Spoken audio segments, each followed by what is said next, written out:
नमस्कार. मनोरमा दिवाळी अंक 2025 वर्ष 4 काव्यसंपदा या सत्रामध्ये पुढील कविता. कवितेचं नाव आहे स्वतःशी बोलायचं असतं. शब्द थांबू देत थोडे, शब्द थांबू देत थोडे, स्वरही निवळून जाऊ देत, स्वरही निवळून जाऊ देत. गोंगाटाच्या या गर्दीतून फक्त क्षणभर, गोंगाटाच्या या गर्दीतून फक्त क्षणभर माझं मी पण शोधायला निघाले मी, माझं मी पण शोधायला निघाले मी. कधीतरी थांबायलाच हवं ना, कधीतरी थांबायलाच हवं ना. थोडं बाजूला व्हावं, मी खोल श्वास घेत स्वतःच्या आत उतरावं तिथं. थोडंसं बाजूला व्हावं, मी खोल श्वास घेत स्वतःच्या आत उतरावं तिथं. माझ्या अस्तित्वाच्या खोल काळोखात, तिथं माझ्या अस्तित्वाच्या खोल काळोखात एक मौन उभं असतं, न बोललेलं पण जाणवतं. एक मौन उभं असतं, न बोललेलं पण जाणवतं. ना हातातलं पण भिडतं थेट अंतर्मनाला, न हातातलं पण भिडतं थेट अंतर्मनाला. तिथंच असते मी, तिथंच असते मी खऱ्याखुऱ्या अर्थानं मुखवट्याशिवाय, तिथंच असते मी खऱ्याखुऱ्या अर्थानं मुखवट्याशिवाय, भयाशिवाय आणि कोणत्याही अपेक्षांशिवाय. मी विचारते स्वतःलाच, मी विचारते स्वतःलाच, तू इतकी थकलीस आहे का ग? तू इतकी थकली आहेस का की आता झोपेतही जागी आहेस? मी विचारते स्वतःलाच, तू इतकी थकली आहेस का की आता झोपेतही जागी आहेस? तुला कोणी समजलं नाही की तू स्वतःला पासून पळालीस, तुला कोणी समजलं नाही की तू स्वतःपासून पळालीस. आणि हे सगळं ऐकून माझ्यातूनच एक शांत आवाज येतो, आणि हे सगळं ऐकून माझ्यातून एक शांत आवाज येतो. तो माझा नसतो, तो त्याचा असतो, तो माझा नसतो, तो त्याचा असतो. हृदयाच्या गाभाऱ्यात बसलेल्या ईश्वराचा, हृदयाच्या गाभाऱ्यात बसलेल्या ईश्वराचा. तो म्हणतो थांब, थोडं थांब, तो म्हणतो थांब, थोडं थांब. सगळ्यांना समजून घेण्याआधी स्वतःला समजून घे, सगळ्यांना समजून घेण्याआधी स्वतःला समजून घे. कारण जेव्हा तू स्वतःशी प्रामाणिक असते तेव्हाच मीही प्रकट होतो, कारण जेव्हा तू स्वतःशी प्रामाणिक असतेस तेव्हाच मीही प्रकट होतो. आणि तिथूनच सुरू होतो स्वतःशी होणारा संवाद, आणि तिथूनच सुरू होतो स्वतःशी होणारा संवाद. न शब्दात न भाषेत, फक्त अनुभवाच्या शांत लहरीत, न शब्दात न भाषेत, फक्त अनुभवाच्या शांत लहरीत. जिथे मी मला भेटते, माझं दुःख, माझं सत्य आणि माझ्यातल्या अस्तित्वामागचं कारण शेवटी. फक्त जिथे मी मला भेटते, माझं दुःख, माझं सत्य आणि माझ्या अस्तित्वामागचं कारण शेवटी. हा एकांत नसतो एकटेपणा, हा एकांत नसतो एकटेपणा, ती असते एक पवित्र संधी.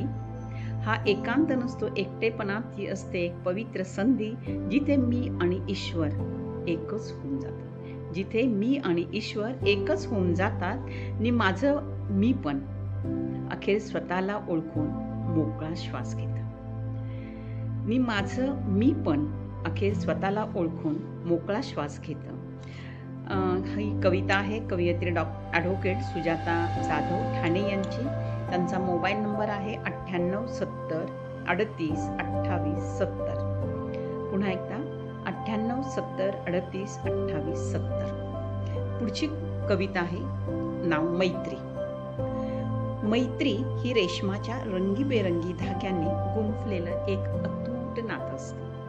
मैत्री ही रेशमाच्या रंगीबेरंगी धाग्यांनी गुंफलेलं एक अतूट नातं असतं. आपलं अस्तित्व संपलं तरी कधीच तुटल्यासारखं वाटत नसतं, आपलं अस्तित्व संपलं तरी कधीच तुटल्यासारखं वाटत नसतं. मैत्रीमुळे जीवनभर भक्कम आधाराचा धागा मिळतो, मैत्रीमुळे जीवनभर भक्कम आधाराचा धागा मिळतो.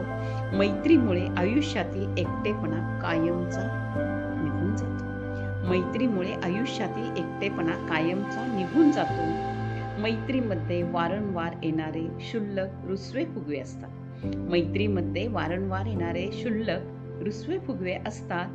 मात्र सवंगडी अशी काय जादू करतात की सोबत आल्यावर ते दूर निघून जातात, मात्र सवंगडी अशी काही जादू करतात की ते सोबत आल्यावर ते दूर निघून जातात.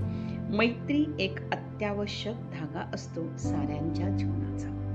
मैत्री हा एक अत्यावश्यक भाग असतो साऱ्यांच्या जीवनाचा. तिच्यामुळेच तर भरून निघतात दुःखाचे खळगे आणि खाचा. तिच्यामुळेच तर भरून निघतात दुःखाचे खळगे आणि खाचा.